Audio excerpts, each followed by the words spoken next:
Please welcome to the stage SkyBridge founder and managing partner Anthony Scaramucci and Bloomberg's Erik Schatzker.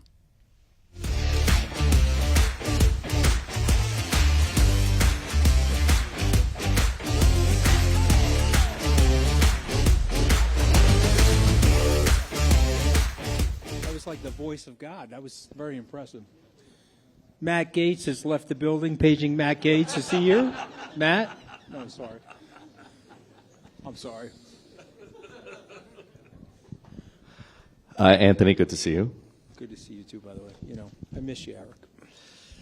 Anthony, as many of you know, is extremely generous with his time, and so you may have seen him perhaps on television, perhaps on his own podcast in the days since the election. And Anthony, I've noticed that people tend to start the conversation with you in more or less the same place. They cast you in the role of, forgive me because I know it's going to come out sounding the wrong way, but as the loser or on the losing end of the election. Losing end of the election, yes. Because of your objections to and criticism of President-elect Trump. Yes, yes. But I want to start this off by looking at things through a different lens. The way I see it, in many respects, and I'm not talking about politically, I'm not talking about culturally, I'm not talking about emotionally, but you and your firm have made out pretty damn well in this election, haven't you? Oh, you mean because of Bitcoin, you mean? Well, yes. Yeah. For now, I mean, listen, you know, a lot of things have to go right, and the market is pricing a near perfect regulatory situation and a perfect Secretary of the Treasury and a perfect SEC commissioner, et cetera. So a lot of things have to go right. But yes, I mean, it's been a big move. But since we're just talking specifically right now about Bitcoin, I would maintain to the people in this room that Bitcoin is at the price that it should have been at in January of 2022. And just hear me out for a second. The cash ETF should have been approved January, February 2022. It was blocked by Gary Gensler. Lawsuits ensued. The court ruled in favor of the industry. If you go to law school and take administrative law, there's a clause in administrative law that you can't be arbitrary or capricious with the administration of the law, and he clearly was doing that. So he did something to the industry that held back pricing and held back where we are today. So I think where we are today is just a reflection of where we should have been. Now, before we go to the next question, I will say this about Gary. He didn't do this on purpose, but he actually saved the industry because by blocking the Bitcoin cash or spot ETF, it exposed the weaknesses in the industry. It exposed FTX and Celsius and 3 Arrow, and we had this capitulation and collapse and deleveraging, which, you know, I mean, I was getting killed back then, as you know. Okay, you have very friendly journalists, I mean, that write about me when I'm getting my ass kicked. But anyway, and I stayed in those positions and obviously being rewarded now. But if Gary didn't do that, I think we would be living in a world of Sam Bankman-Fried. I don't think that fraud could have necessarily been exposed. So, you know, we do need regulation, and we do need propitious and mindful regulation. This could be my last public presentation until I'm deported, so I'm expecting people to be friendly on the way out of here. Okay? All right, we'll go ahead.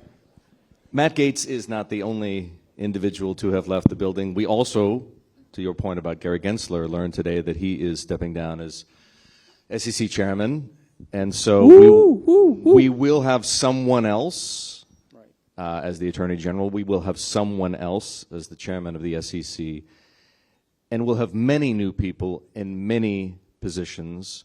How is, and Anthony made a crack about this outside, so I'm going to use, I had a different way of phrasing it, but I like yours, Anthony. How is The Apprentice White House Part 2 going to be different from The Apprentice White House Part 1?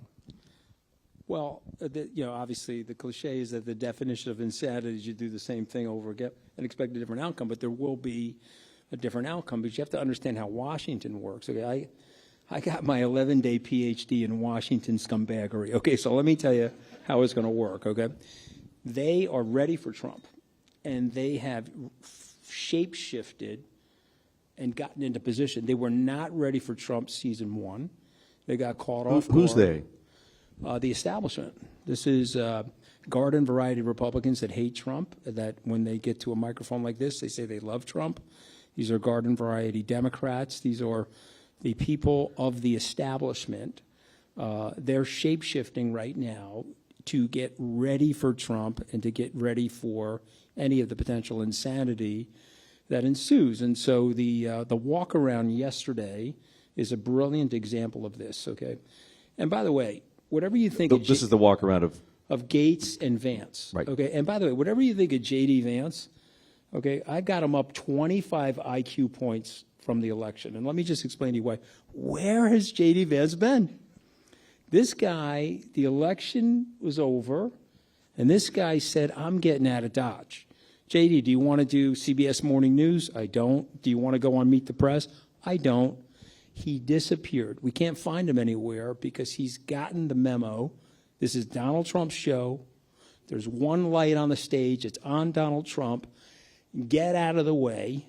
Okay, he was in a near-death spiral because he went on Joe Rogan. Does everybody know that? You don't Bigfoot the master. The master went on Joe Rogan. 2 weeks later, you go on Joe Rogan. Very bad move. And here is J.D. Vance doing nothing other than what he's told. He's parading around the Senate with Matt Gaetz, and behind closed doors, they say, you're not getting confirmed. So if you want to embarrass the president and you want to go through the rigmarole and the show trial and you want to try to get a recess appointment, you can do that, but you're going to embarrass, you're going to damage the president on the way in, or you can withdraw. Those are your choices.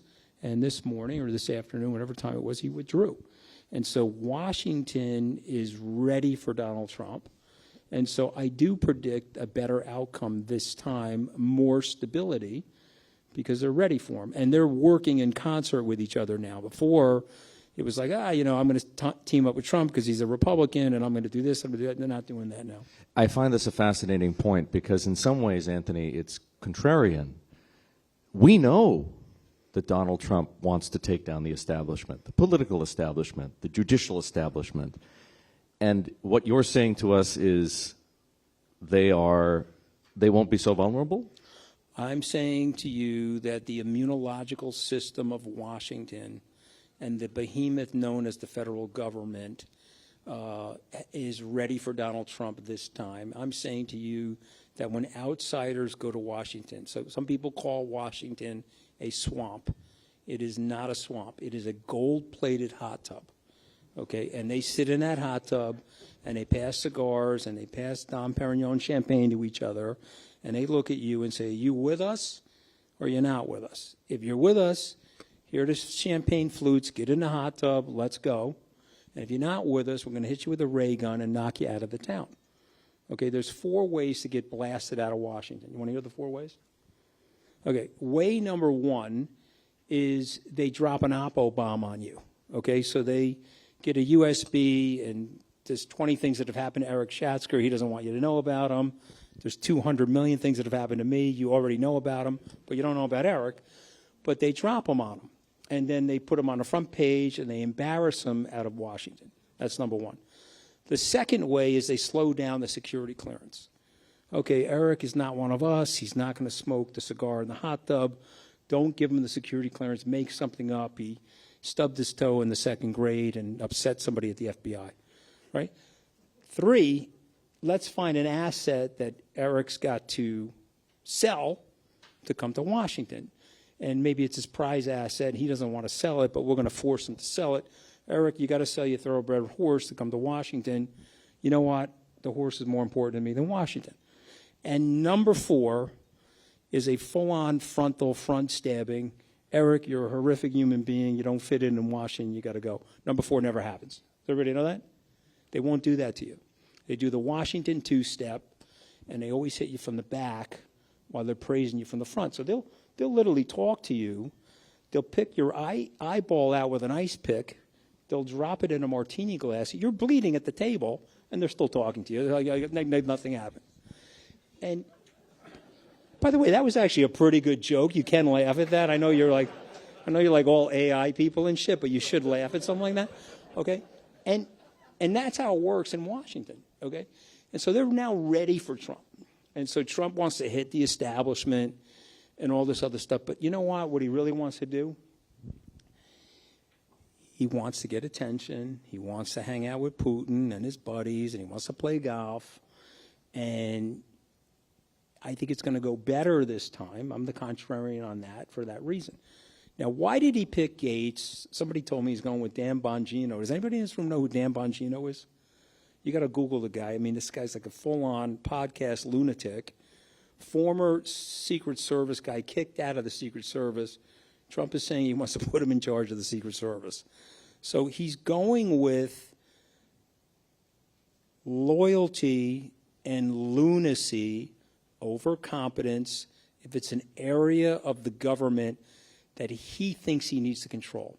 So he got hurt by the Department of Justice in the first year of his presidency. Jeff Sessions, special prosecutor.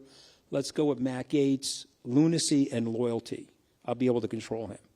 DNI. These guys gave me a hard time. CIA, FBI, Russian collusion. They lied about the Hunter Biden laptop. Tulsi Gabbard. You see what he's doing? Pete Hegseth. I wanted Esper and Milley to bring the National Guard into Lafayette Park and shoot at American citizens. You know, not kill them, but let's shoot at their kneecaps. And Esper said, I can't do that. I will resign today if you want me to. He said, no. He said, what about you, General Milley? Will you do that? He said, no, I can't do that either. And so he said, it's in the middle of an election. I can't have both these guys leave. But he wants to put Milley on trial for treason, right? Which will never happen, by the way. Okay, but loyalty and lunacy to the areas that he feels he needs to control.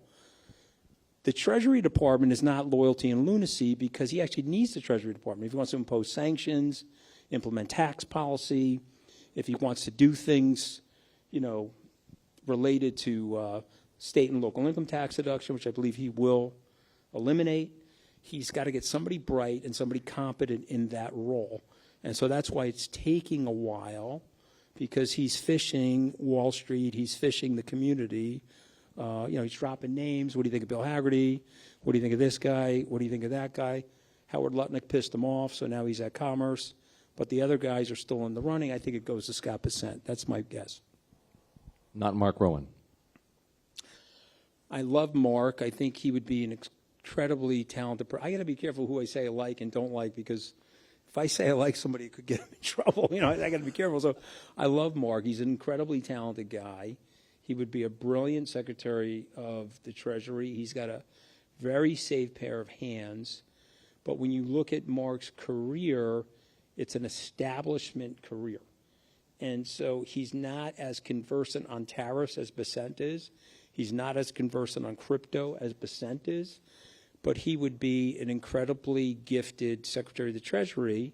And if he picks him, I will be surprised by that, because he doesn't meet the renegade criteria. You see what I mean? And he's not close enough to Trump. We had him in 2016, and he was being floated for a number of different cabinet positions. He wasn't ready to do it. And to be totally candid, Trump was ready to hire him in 2016. He wasn't ready to do it. I think he's ready to do it now. But the real question is does he fit the MAGA profile? And I don't think he does. That's my opinion. But Bessent is closer to Trump. He just wrote a op-ed in Fox Business on tariffs. And that's like right in the wheelhouse of Donald Trump. Much of what we've been talking about thus far is and should be of interest to every American citizen, or like me, resident. And it is, frankly. But what about this room? You made reference to the fact that we're surrounded by a bunch of quote-unquote AI people. What do they need to know most about the incoming Trump administration? What should they expect this administration to do in terms of AI itself, governance, tech policy, big tech, antitrust? Well, I mean, I'll say three things, and then are we going to take questions from the audience or no? Because I'm curious what they would give wanna us an know indication. about. Are there people with questions? But Just if sort you of have wave your questions, hand. because I don't know the audience, and so I see a couple I'm of gonna- nods. I'm gonna I need to talk- see I'm gonna hands. talk Do we have generically hands? We have about hands. AI. All right, we'll do some I'll questions. talk generically about AI, but number one, I would say to this audience, I don't know what Elon Musk's full position is on AI.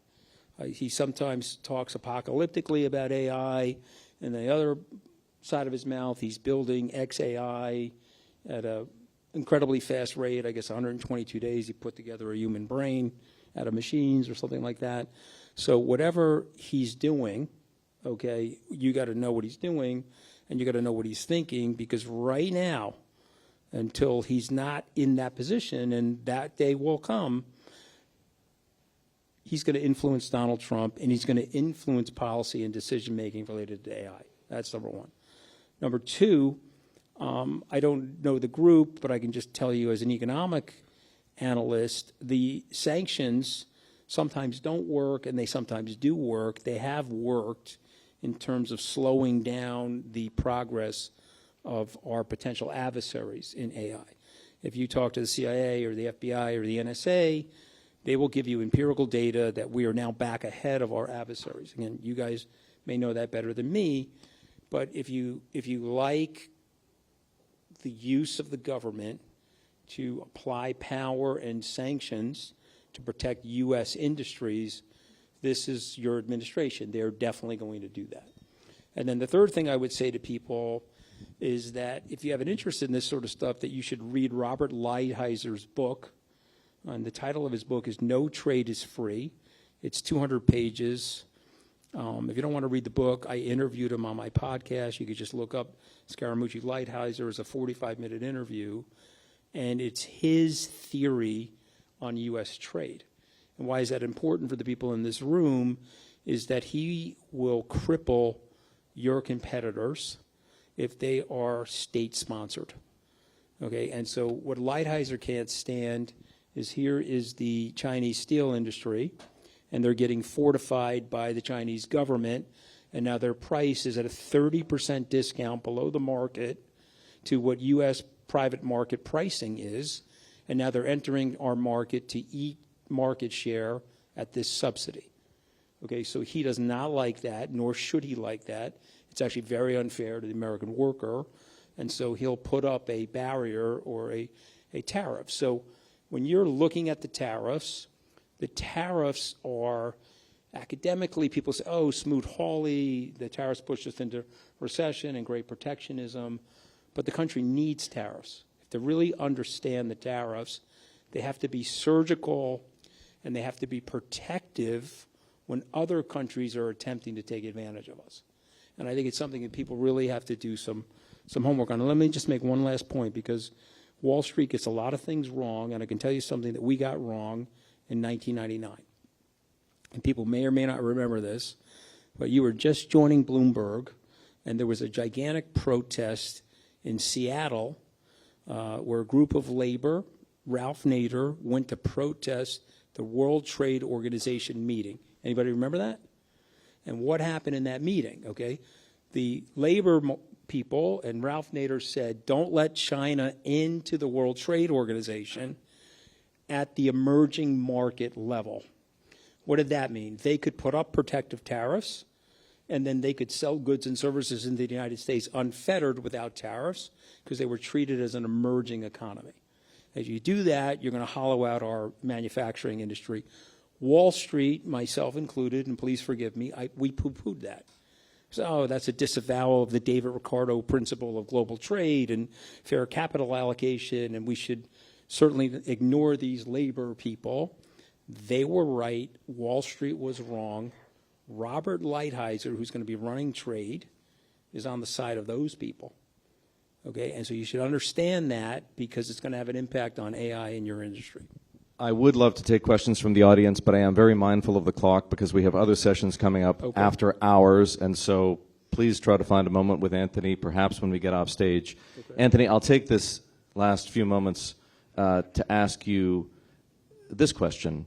Joe Scarborough and Mika, the other day made a trip to Mar-a-Lago to see the president-elect. And of course, those of you who watch NBC or know them by reputation know that for the past 8 years, they have been a thorn, or wanted to be a thorn in Trump's side. You are such a nice person. You know, I got to tell you, the reason you've lasted 26 years at Bloomberg is what you just said, okay? Okay, so let me do the Schatzker translation, then they'll ask the question. Joe Scarborough and Mika have run over Trump with a Mack truck. They've called him every single name in the book. They roasted him. They grinded him in a meat grinder. Okay, go ahead. Now ask the question. I mean, it's unbelievable.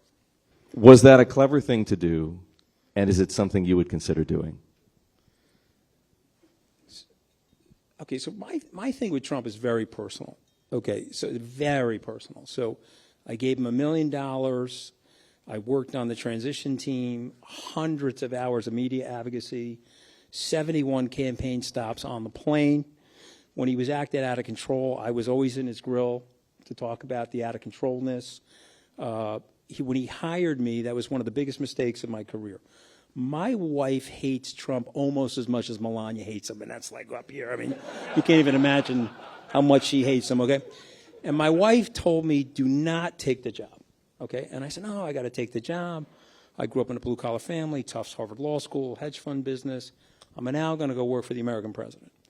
And my wife said, you're not suited for that job. You're going to get destroyed in that job. Do not take the job. And if you remember anything from this conversation, don't put your pride and your ego into your decision-making.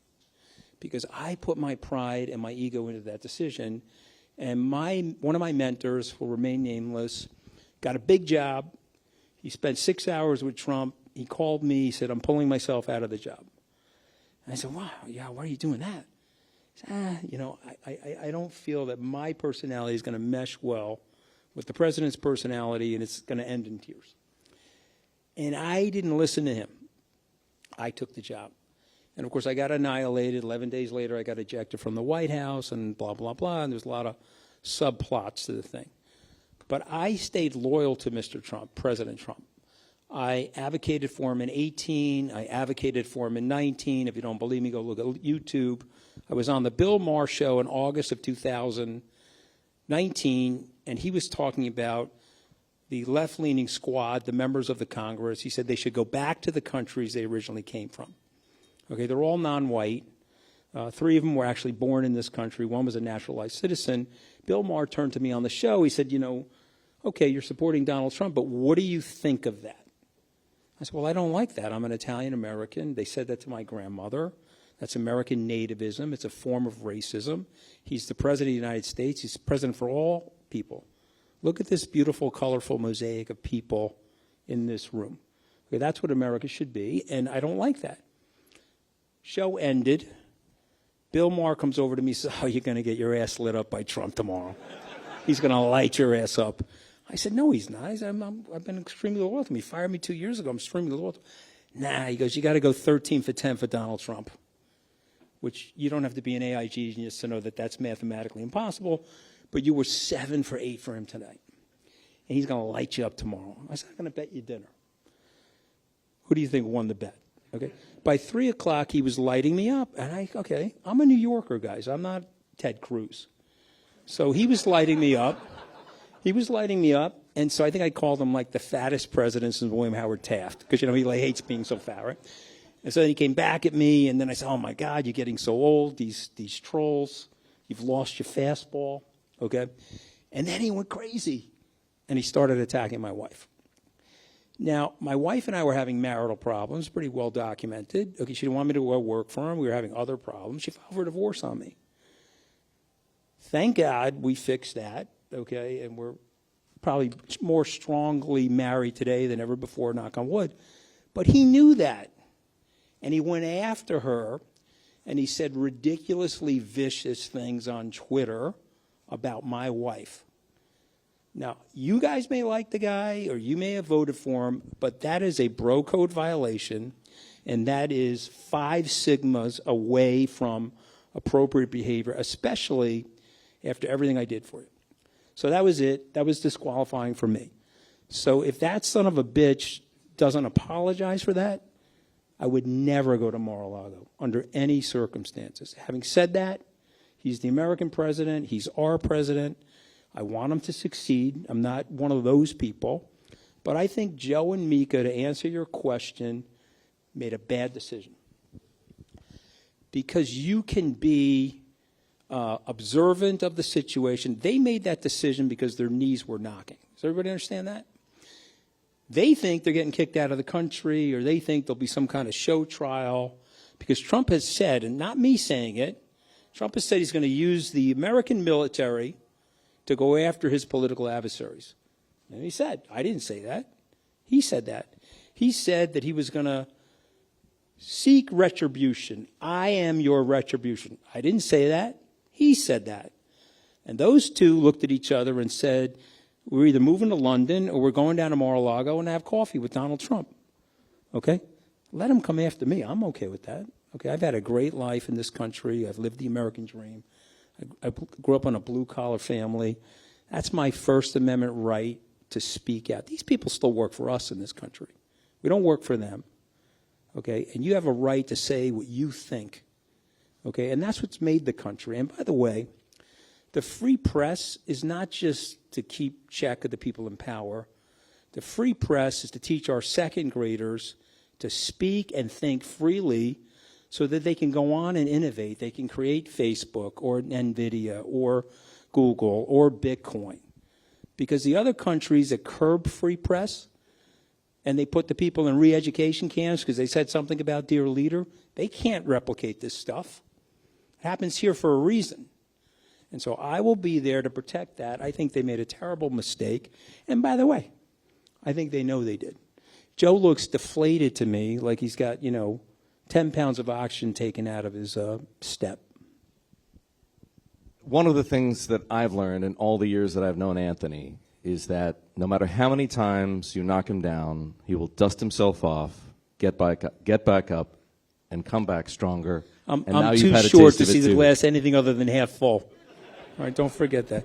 Ladies and gentlemen, Anthony Scaramucci. Thank you, guys. Thank you. Thank you for